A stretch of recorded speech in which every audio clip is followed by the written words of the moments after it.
visittemples.com அப்படிங்கிறது கோவில்களை பற்றிய ஒரு வலைதளம், அதாவது வெப்சைட் ஆகும். இன்னைக்கு இந்த visittemples.com மூலியமா சென்னை டி நகர்ல இருக்கிற ஸ்ரீ சக்கர விநாயகர் கோவிலை பத்தி தெரிஞ்சுக்க போறோம். ஸ்ரீ சக்கர விநாயகர் கோவில் வந்து தெற்கு தண்டபாணி தெருவில் அமைஞ்சிருக்கு. இது வந்து மூசா தெரு மற்றும் தாமோதரம் தெரு இது சந்திக்கும் இடத்துல இருக்கு. இந்த கோவில் வந்து மேற்கு நோக்கிய ஒரு கோயில், குடியிருப்பு பகுதியில் கட்டப்பட்டிருக்கிற கோயிலாகும். ஸ்ரீ சக்கர விநாயகர் கோயிலுக்கு ராஜ கோபுரமோ அல்லது துவஜஸ்தம்பமோ கிடையாது. மேற்கு நோக்கிய இந்த கோவிலுக்கு ஒரு கோபுரம் இருக்கு. அந்த கோபுரத்துல ஸ்ரீ சக்கர விநாயகரோட அமர்ந்த கோலத்துல இருக்கிற விக்கிரகத்தை வச்சிருக்காங்க. அதை தவிர இந்த கோபுரத்துல வந்து ஸ்ரீ விநாயகர், ஸ்ரீ கருடாழ்வார் மற்றும் ஸ்ரீ ஆஞ்சநேயரோட வர்ற விக்கிரகங்களை பார்க்க முடியும். இந்த கோபுர விக்கிரகங்களுக்கு கீழே பள்ளி கொண்ட கோலத்துல ஸ்ரீ பள்ளிகொண்ட ரங்கநாதர் மேற்கு நோக்கி காணப்படுறார். பிரமாதமா இருக்கார் பார்க்கறதுக்கு. இந்த சக்கர விநாயகர் கோவிலோட ஒவ்வொரு தூண்லையும் யாழி பதிச்சிருக்கா, பார்க்க ரொம்ப ரம்மியமா இருக்கு. இந்த கோவிலோட மூலவரான ஸ்ரீ சக்கர விநாயகரோட மூலவர் சன்னதி மேற்கு நோக்கி அமைஞ்சிருக்கு. மேற்கு நோக்கிய தன்னோட சன்னதியில ஸ்ரீ சக்கர விநாயகர் அமர்ந்த கோலத்துல காணப்படுறார். அவரை நோக்கி ஒரு மூஞ்சூர் வாகனத்தையும் பார்க்க முடியும். இங்க வந்து ஸ்ரீ சக்கர விநாயகர் அனுகிரக மூர்த்தியா கருதப்படுறார். ஸ்ரீ சக்கர விநாயகரோட மூலஸ்தான வாசல்ல ரெண்டு பக்கத்துலயும் ரெண்டு வர்ண துவார பாலகர் விக்கிரகங்களை பார்க்க முடியும். மூலவரோட கோஷ்டத்தை சுத்தி ஸ்ரீ துர்க்கையம்மன், ஸ்ரீ லிங்கோத்பவர் மற்றும் ஸ்ரீ தட்சிணாமூர்த்தியோட விக்கிரகங்களை பார்க்க முடியும். இந்த கோவில் வந்து சமீபத்துல கட்டின கோயிலா இருந்தாலும் இந்த கோவிலோட மூலவரான ஸ்ரீ சக்கர விநாயகரோட விக்கிரகம் சுமார் 150 வருஷம் பழமை வாய்ந்தது. இந்த மூலவர் சன்னதியோட விமானத்து மேல 16 விதமான விநாயகரோட விக்கிரகங்களை பார்க்க முடியும். அடுத்து இருக்கிற சன்னதியும் கிழக்கு நோக்கிய சன்னதி. இந்த சன்னதி ஸ்ரீ பாலசுப்ரமணியரோட சன்னதி. ஸ்ரீ பாலசுப்ரமணியர் தனியா கிழக்கு நோக்கி நின்ற கோலத்துல காணப்படுறார். அவரோட கோபுரத்தோட உச்சியிலையும் ஸ்ரீ பாலசுப்ரமணியோட வர்ண விக்கிரகத்தை பார்க்க முடியும். அடுத்து இருக்கிற சன்னதி தெற்கு நோக்கிய சன்னதி. இந்த தெற்கு நோக்கிய சன்னதி ஸ்ரீ கால பைரவரோட சன்னதி. அவரும் வந்து நின்ற கோலத்துல காணப்படுறார். அவரோட கோபுரத்தோட உச்சியிலையும் வந்து கால பைரவரோட ஒரு வர்ண விக்கிரகத்தை பார்க்க முடியும். இந்த சக்கர விநாயகர் சன்னதி பக்கத்திலேயே ரெண்டு மேற்கு நோக்கிய சன்னதிகள் பக்கத்துல வச்சிருக்கா. முதல் சன்னதியில வந்து ஸ்ரீ லட்சுமி நாராயண பெருமாள் தாயாரோட காணப்படுறார். அடுத்து பக்கத்திலே இருக்கிற மேற்கு நோக்கிய சன்னதி ஸ்ரீ ஆஞ்சநேய சுவாமியோட சன்னதி ஆகும். சக்கர விநாயகர் கோவிலோட நவகிரக சன்னதி பிரமாதமா வடிவமைச்சிருக்கா. அதாவது ஒரு 4 கால் மண்டபத்துல ஒரு பீடம் அமைச்சு அது மேல நவகிரக சன்னதி பார்க்க ரொம்ப பிரமாதமா இருக்கு.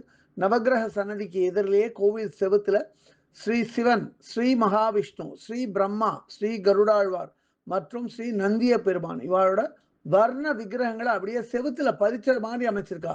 இது ரொம்ப பிரமாதமா இருக்கு பார்க்கறதுக்கு. அடுத்து இருக்கிற சன்னதி மேற்கு நோக்கிய சன்னதி. இந்த மேற்கு நோக்கிய சன்னதி ஸ்ரீ கேதாரீஸ்வரரோட சன்னதி. ஸ்ரீ கேதாரீஸ்வரர் சிவலிங்க வடிவமா காணப்படுறார். கூடவே அம்பாளான பார்வதியும் இருக்கா. இந்த கேதாரீஸ்வரர் சிவலிங்கம் வந்து கேதார்நாத்லேருந்து கொண்டு வந்தப்பட்ட புனித சிவலிங்கம் ஆகும். இந்த சிவலிங்கத்தை காஞ்சி சங்கராச்சாரியார் தான் இந்த கோவில பிரதிஷ்டை பண்ணியிருக்கார். அதுக்கு அடுத்து இருக்கிற சன்னதியும் மேற்கு நோக்கிய சன்னதி தான். பக்கத்துலயே 2 சன்னதி இருக்கு. முதல்ல இருக்கிற சன்னதி ஸ்ரீ ஐயப்ப சுவாமியோட சன்னதி. அதுல அவரோட படத்தை வந்து பார்க்க முடியும். அதுக்கு அடுத்து இருக்கிற மேற்கு நோக்கிய சன்னதியில ஸ்ரீ ஷிரடி சாய்பாபாவோட ஒரு வெள்ளை விக்கிரகத்தை வச்சிருக்கா.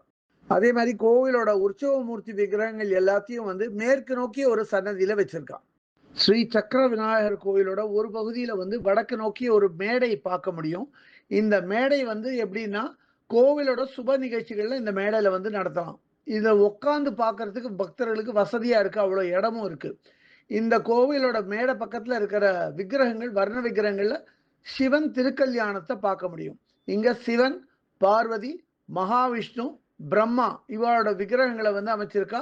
கூடவே 2 பக்கத்துலயும் 2 துவார பாலகர்களோட வர்ண விக்கிரகத்தையும் பார்க்க முடியும். பக்கத்திலேயே கோவிலுக்கான யாக சாலையும் பார்க்க முடியும். அங்கேயே வந்து கோவிலோட ஒரு பல்லக்கும் வச்சிருக்கா. ஒவ்வொரு கோயிலுக்கும் ஒவ்வொரு விசேஷம் இருக்கு. இந்த கோவிலுக்கு என்ன விசேஷம்? இங்க இருக்கிற ஸ்ரீ சக்கர விநாயகர் வந்து அனுகிரக மூர்த்தியா கருதப்படுறார். சரி, என்ன விசேஷம் இந்த கோவிலுக்கு அப்படின்னா, இந்த கோவில் வந்து வாகன பூஜைக்கு மிகவும் பிரபலமான ஒரு கோவில். இந்த மாம்பலம் டி நகர் பகுதி மட்டும் இல்ல, தெற்கு சென்னையே சொல்லலாம். தெற்கு சென்னையிலேருந்து யாரு வாகனம் வாங்கினாலும் இந்த கோவிலுக்கு குறிப்பா வந்து வாகன பூஜை பண்றது வழக்கம்.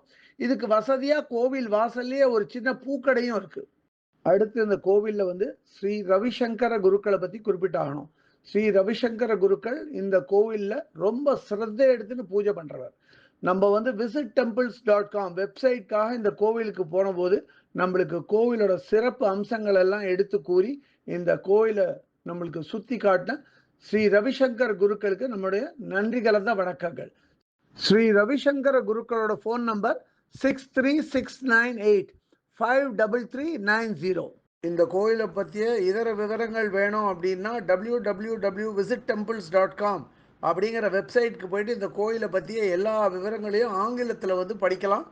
இல்லை பிற பாஷைகளில் வேணும்னா அதுலேயே மொழிபெயர்க்கிற வசதியும் இருக்குது. அப்படியே மொழிபெயர்த்து அவா பாஷைக்கு தகுந்த மாதிரி படிச்சுக்கலாம் அது. இதுவரை இந்த காணொலியை கண்டும் கேட்டும் மகிழ்ந்த பக்தர்களுக்கு visitTemples.com சார்பாக ராகவாச்சாரியின் நன்றிகள்.